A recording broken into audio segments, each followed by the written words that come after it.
Octopath Traveler 0 is absolutely staggering in its size, and there's a ton of different characters, weapons, skills, and abilities to acquire, but we're just going to focus on one in today's video: you, the protagonist of the game.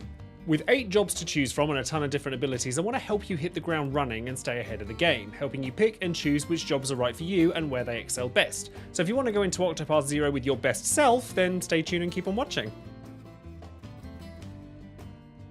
I've had the fortunate pleasure of playing through Octopath Traveler 0 in its entirety and having completed the game already, having spent nearly 90 hours on it, so I want to showcase each of the jobs available to the protagonist and why you might want to pick them for yourself, and why you might not want to. First of all, it's important to explain how the skill system works in Octopath Traveler 0 because it'll help inform which jobs you want to go for first. And it's also important to know that whatever you pick first is not permanent. You will unlock all of the jobs for the protagonist over time in this game. As you accrue JP or job points in Octopath, you can spend them on either active abilities learned on the character itself, leading support abilities once you have enough of them, or on slots for the character so that you can equip additional abilities you've acquired throughout the game. Some of these are obtained in chests as dropped from enemies or stolen from bosses, but another way you can gain them is by learning all of a character's abilities, which then opens up the ability to learn them again, which doesn't actually do anything for the character, but gives you an additional copy of that ability to then be equipped on somebody else. When a character has all of their ability slots open, they'll have access to 3 active abilities and 2 passives in addition to the ones they come with themselves. So what separates each job, and each character even, from one another is the abilities they come with, and therefore don't have to equip, the abilities they can't transfer, as most characters have some abilities only they can use, and the abilities they can bestow on other characters. And with so few slots open and so many abilities available, you're going to need to be strict on what you grab. There's also ultimate abilities in the game, which each character has that's specific to them, sort of like limit breaks in Final Fantasy. These are big attacks that can be used once they've accumulated enough gauge through attacking and being attacked, and can be stockpiled up to 3 levels.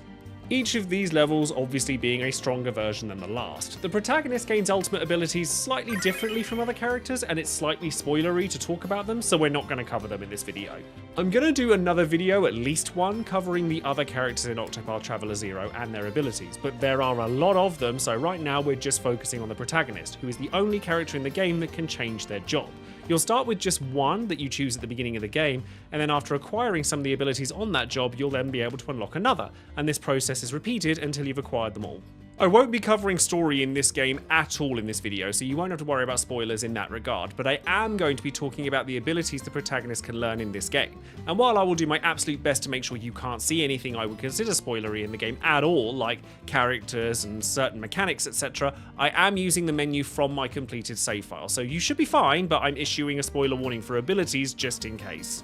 So we're going to start with the warrior. Keep it nice and simple to start with, able to equip swords and lances. The active abilities on the warrior are decent at the beginning of the game, and so make for a solid choice when you're just starting out, but they're quickly superseded by other warriors you obtain in the game, so it's not something you're likely to use as the game progresses. You'll want to have access to attacks that hit multiple times in order to break shields, and then something bigger you can slap the enemy with for big damage once they're broken, which a lot of the protagonist skills aren't great at, but the warrior is particularly rough in this regard, with only upending strike dealing more than one hit and being the most damaging attack they have.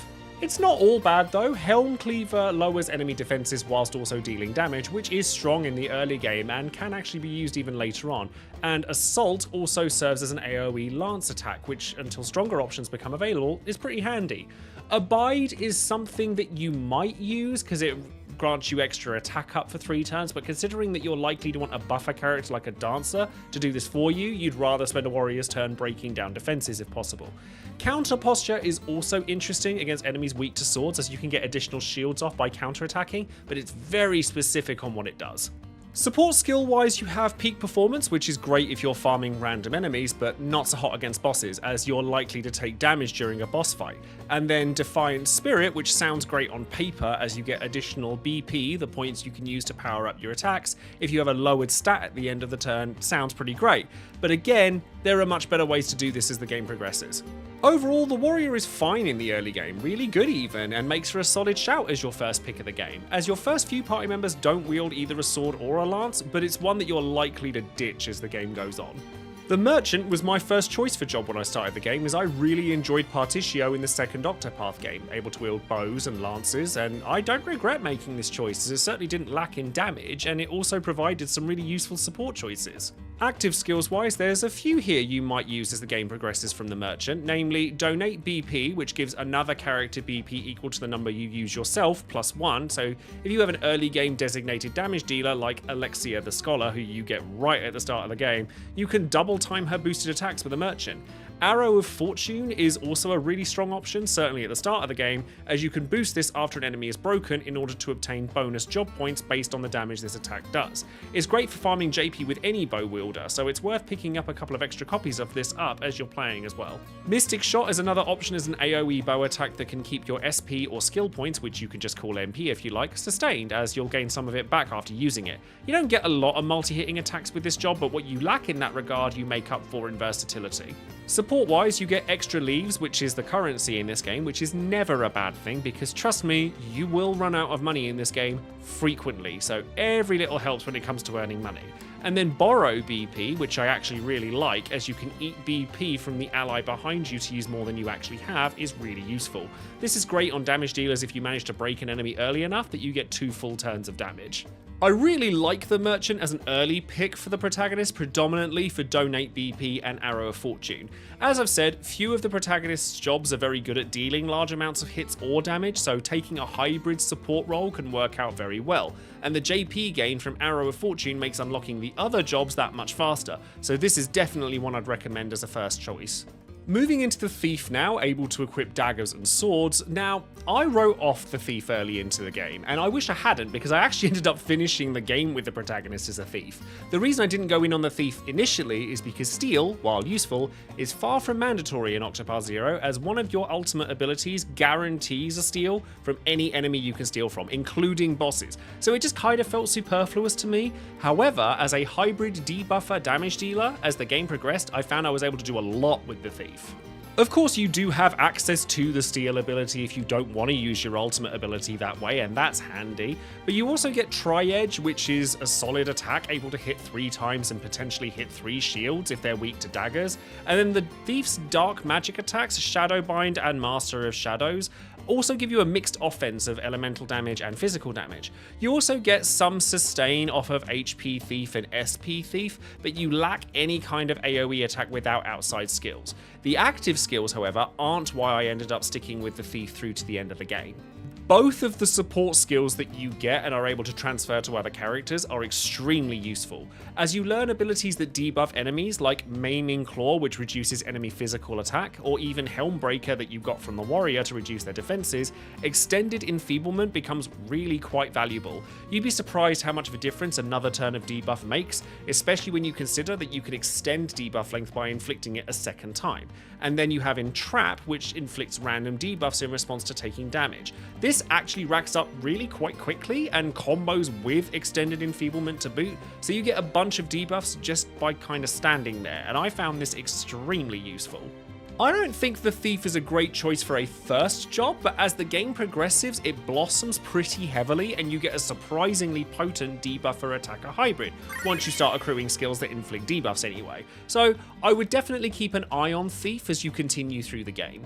I'm going to be honest with you, I only ever use the Apothecary on the Protagonist in order to have access to the skills it has. I don't really like the Apothecary job in general, as I feel it's too split down the middle from what it wants. Having access to axes and tomes, you're needing to split your physical and elemental damage amongst a healer/damage dealer role with a bunch of skills that don't do as well as other jobs that are trying and being more successful at doing the same thing. In the early game, First Aid, Vivify, Heal All, they're all pretty useful, though I tended to use items to heal rather than skills unless they were AoE, and Heal All doesn't actually heal but provides regen, which the dancers in this game are much better at doing thanks to their support skills. Cross Cleave is solid damage, but it's only a single hit, and having access to neither multi-hitting moves nor AoE attacks off the bat made me not so keen on this job, at least for the Protagonist, at any point in the game. The support skills are Fine, I guess, but when you only have 2 slots available at best, you're not likely to use them over something else, certainly not after you've mastered them and can equip them on other characters. Resist ailments is a great one to have if you don't have anything else to equip, but bear in mind that it doesn't make you immune to any of the statuses it depicts, just less likely to be hit by them, which is not the same thing and we all know it. Inspiriting Break, restoring SP when you break an enemy it's also fine, but not when paired with a job that's not very good at breaking enemies. I just don't like the Apothecary, at least not on the Protagonist. I did have an Apothecary in my final team at the end of the game, but it certainly wasn't this one. I'd say this is near the bottom of the pack, for the Protagonist at the very least. I used the Hunter for a good chunk of the game as the protagonist's job and continue to use some of its abilities well into the late stages of it too. Able to equip bows and axes, the Hunter is best at breaking enemies quickly and efficiently. Their damage isn't as high as some of the other jobs, and as you get into the game there is another Hunter that is clearly the best in the game at the role, but there's a lot to like here. Two-tiered shot is a really cool attack that shoots multiple hits and then moves to the back row to shoot twice more at the end of the turn. This is not only great for multi-hitting in general, but if you pair them up with a tanky character and have the Hunter built for speed and damage, you can perform nifty tricks where you set yourself up to not take a ton of damage in enemy turns while you're at it. It's an example of a move that shifts you to the back row that I actually abuse the heck out of in my playthrough. Ensnare is also absolutely invaluable in this game, as it has been in previous Octopath games. One of the best ways of tackling any difficult enemy in these games is to set it up so you break an enemy at the start of one turn so that their stun lasts a full 2 rotations before they can act again. And Ensnare, making it so that your opponent always moves last, is brilliant at achieving that. Boomerang Toss is okay, but really you're just going to be using bow attacks with the Hunter most. The only thing I will say is one of the earliest characters you get in the game is also a Hunter, so be cautious of that so you don't have to split your best early game bows up. The support abilities are also great. Extra experience is a given, you can't really go wrong with that. Invigorating Break is a bit nothing, but it's a nice bonus to heal when you break an enemy if you've got it equipped on a Hunter anyway. But Sniper is very interesting, as it allows the character to attack with their equipped weapon, note not necessarily a bow, from the back row at the end of a turn. I used this for a little while on 4 of my characters, so I got a ton of additional attacks, but eventually I found that I swapped my characters around too much to make this worthwhile. But there are absolutely builds that can take advantage of this and make the most of it. I think the Hunter is a great choice for the protagonist. You've got multi-hitting moves, a great debuff, and some really great support abilities. The only thing that stopped me from using the Hunter later in the game was having another character that was just simply better at it. But to be fair, you don't get them until well past the halfway point of the game, so this is still a solid pick.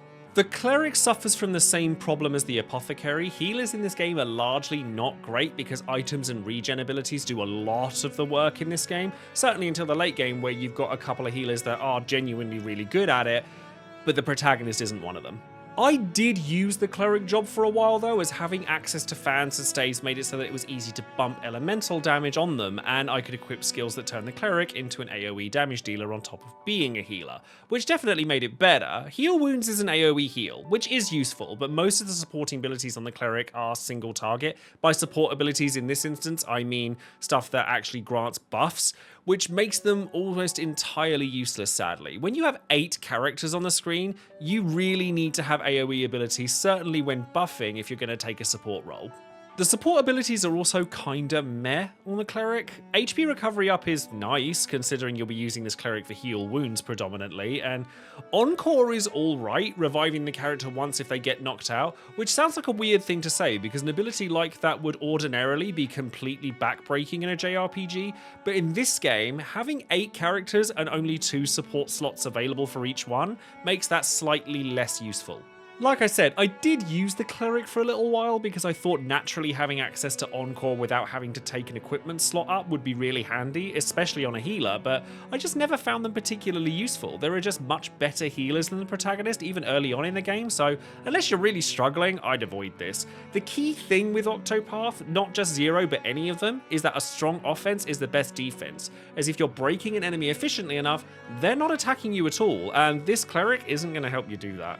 Scholars in this game are absolutely fantastic, to the point where at one time during the game I had 3 of them in my party, including the protagonist. Scholars can equip tomes and staves and are designed to deal AoE damage multiple times in a steady flow of damage, and can identify weaknesses more quickly than most. The active abilities are pretty cut and dry, but they're very potent. The protagonist has access to fire, wind, and light attacks, which can either be used AoE once for less SP and a stronger single hit, or AoE twice, which takes considerably more SP but is better at shredding shields.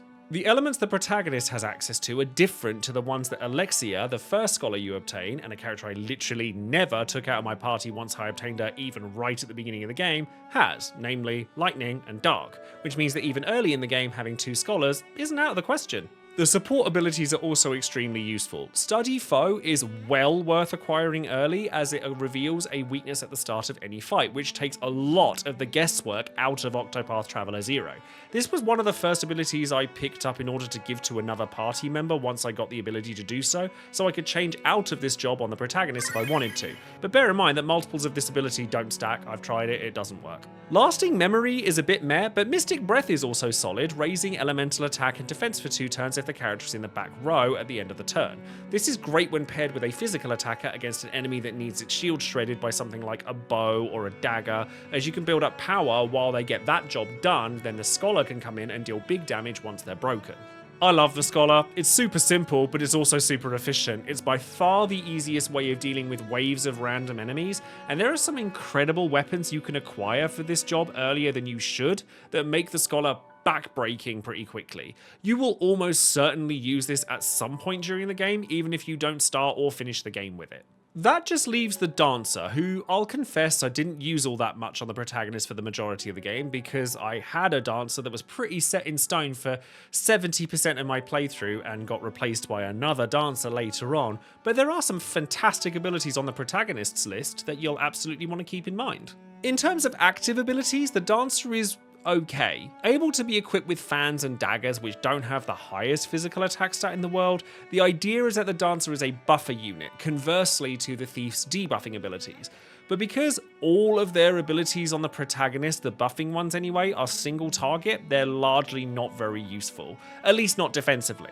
Lion Dance and Peacock Strut are offensive buffs that can come in handy, as you should know who you're planning to buff with this, but buffing a single target's defense with the likes of Porcupine Stomp just isn't very useful, as you don't know who the enemy is going to attack, you're only able to buff one stat at a time, and AoEs are frequent in this game from bosses, so you just won't ever use these defensive abilities because they're not AoE.